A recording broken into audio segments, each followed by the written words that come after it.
ఈ ఇందిరమ్మ ఇళ్ళకి సంబంధించి రోజుకు కిరికిరి అయితే పెడుతుంది సర్కారు. నేను ముందు నుంచి చెప్తూనే ఉన్నాం చాలాసార్లు ప్రభుత్వం తరపునే వీళ్ళ మంత్రులే వీళ్ళు కూడా రాష్ట్ర ముఖ్యమంత్రి కూడా చెప్పినట్టుగా వార్తలు వచ్చినాయి.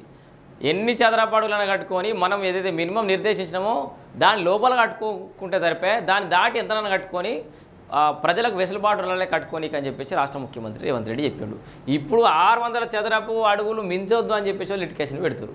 అంతకంటే మించి కట్టుకుంటే ఇందిరమ్మ ఇళ్ళ పథకం కింద పైసలు ఇయ్యరట.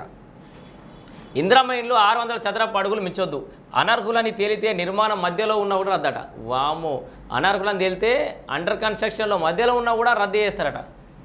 5 నుంచి 28 జిల్లాల్లో రెవెన్యూ సదస్సులు, కేసీఆర్ పాలనలో రెవెన్యూ నాశనమని మంత్రి పొంగులేటి శ్రీనివాసరెడ్డి అంటున్నారు. ఇందిరమ్మ ఇళ్ల నిర్మాణం 600 చదరపు అడుగులకు మించొద్దని మంత్రి పొంగులేటి శ్రీనివాసరెడ్డి స్పష్టం చేశారు. కలెక్టర్లు, ఎస్పీలతో శుక్రవారం వీడియో కాన్ఫరెన్స్ నిర్వహించిన ఆయన లబ్ధిదారులు అనర్హులు ఉన్నట్టు తేలితే ఇండ్ల నిర్మాణం మధ్యలో ఉన్న రద్దు చేస్తామని హెచ్చరికలు కూడా జారీ చేసిండా. అయ్యో, ఇందిరమ్మ ఇళ్ల నిర్మాణం 600 చదరపు అడుగులకు మించకూడదని, ఈ మేరకు కలెక్టర్లు జాగ్రత్తలు తీసుకోవాలని మంత్రి పొంగులేటి శ్రీనివాసరెడ్డి స్పష్టం చేశారు. శుక్రవారం చీఫ్ సెక్రటరీ కె రామకృష్ణరావుతో కలిసి భూభారతి, ఇందిరమ్మ ఇల్లు, నీట్ పరీక్ష ఏర్పాట్లపై కలెక్టర్లు, ఎస్పీలతో నిర్వహించిన వీడియో కాన్ఫరెన్స్లో మంత్రి మాట్లాడారు. లబ్ధిదారుల ఎంపిక ప్రక్రియ మరింత వేగవంతం చేయాలని, ఏ రోజుకు ఆ రోజు ఇన్ఛార్జీలు మంత్రుల నుంచి జాబితాకు ఆమోదం తీసుకోవాలని సూచించారు. పట్టణాల్లో కనీసం 500 ఇళ్లను కేటాయించాలని పేర్కొన్నారు. అయితే అనర్హులని తేలితే ఇళ్ల నిర్మాణం మధ్యలో ఉన్న రద్దు చేస్తామని హెచ్చరించారు. లిస్ట్ 1, లిస్ట్ 2, లిస్ట్ 3లతో సంబంధం లేకుండా నిరుపేదలను ఎంపిక చేయాలన్నారు. సో ఏ లిస్ట్ అనే సంబంధం లేకుండా నిరుపేదలను ఎంపిక చేయాలని కూడా అంటుండు.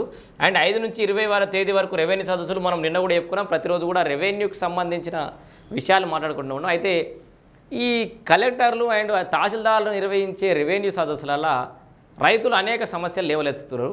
వాళ్ళకి సమాధానం చెప్పనీకొత్తలేట. ఇప్పుడున్న మనకు ఫీడ్బ్యాక్ కొంత సమాచారం అందుతుంది.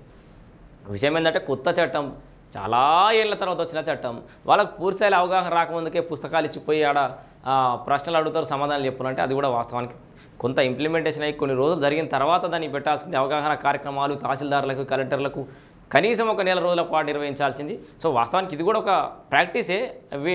ఐ మీన్ ఇప్పుడు క్షేత్రస్థాయిలో ప్రజల నుంచి, రైతుల నుంచి ఎదురయ్యే ప్రశ్నలకు సమాధానాలు చెప్పలేక ఇబ్బందులు ఎదురయ్యి అవన్నీ కావాల్సిందే. ఎందుకంటే పూర్తి స్థాయిలో ఇప్పుడు పైలట్ ప్రాజెక్ట్గా నడుస్తుంది. పూర్తి స్థాయిగా భూభారతి ఇంప్లిమెంటేషన్ అయ్యే సమయానికి వీళ్ళకు క్లారిటీ వచ్చే అవకాశం కూడా ఉంది. ఈ నెల 5 నుంచి 20 వరకు 28 జిల్లాల్లోని 28 మండలాల్లో రెవెన్యూ సదస్సులు నిర్వహించనున్నట్లు మంత్రి పొంగులేటి శ్రీనివాసరెడ్డి తెలిపారు. పైలట్ మండలాల్లో ఇచ్చిన దరఖాస్తులను ఈ నెల 31 వరకు పరిష్కరించాలని, పరిష్కారం కాని వాటికి ఎందుకు పరిష్కరించలేదనే విషయాన్ని లిఖితపూర్వకంగా తెలియజేస్తూ దరఖాస్తును తిరస్కరించాలని కలెక్టర్లు సూచించారు. ప్రభుత్వ భూముల వివరాలను ఎప్పటికప్పుడు రికార్డులు నమోదు చేయాలని, అసైన్డ్ ల్యాండ్లకు సంబంధించి పొజిషన్ మీద ఉండి పట్టా లేని వారు, పట్టా ఉండి పొజిషన్ మీద లేని వారి వివరాలను కూడా సేకరించాలని చెప్పేసి అన్నారు. సో ఇక్కడ చాలామంది అన్న పైలట్ ప్రాజెక్ట్ అంటే తెలియదు అన్న, జర తెలుగులో చెప్పని చాలామంది కామెంట్ చేశారు. వాళ్ళ గురించి చాలామంది తెలిసి ఉండొచ్చు, కొంతమంది తెలియకపోవచ్చు.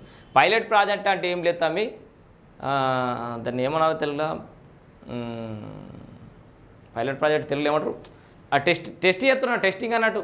ఆడ ముందుగాల ఒకటేసారి ఇప్పుడు కూరలో ఉప్పు ఉందో లేదా అని కొంచెం మనం అన్నం తినకముందుకే జర్రంతా గిట్లా చేయి వేసుకొని గిట్లా అంటామా, మంచిగా ఉందా లేదా, ఉప్పు కరెక్ట్ ఉందా లేదా అని. ఒక్కటేసారి అన్నం వేసుకొని కూరలు కలుపుకొని తినాం కదా. అట్లనే పైలట్ ప్రాజెక్ట్ అంటే ఆ 4 జిల్లాల 4 మండలాల్లో ఈ భూభారికి సంబంధించిన రూల్స్ మీద అవగాహన కల్పించి అక్కడ నుంచి దరఖాస్తులు తీసుకొని అవి మనం ఈ భూభారి చట్టం ద్వారా అవి సాల్వ్ అవుతున్నాయా లేదా, అంటే ఆ సమస్య పరిష్కారం దొరుకుతుందా లేదా, ఇంకేం మార్పులు చేర్పులు చేసుకోవాలి, ఉప్పు తక్కువైందా, కారం ఎక్కువైందా, అన్ని రకాలు ఇప్పుడే ముదాలు సుధరించుకోండి అన్నట్టు, రాష్ట్రం మొత్తం ఒకటేసారి మొదలు పెట్టకుండా. సో ఇది మీకు అర్థమయ్యే భాషలో చెప్పాలంటే నాకు అర్థమైన కాడికి చెప్పిన.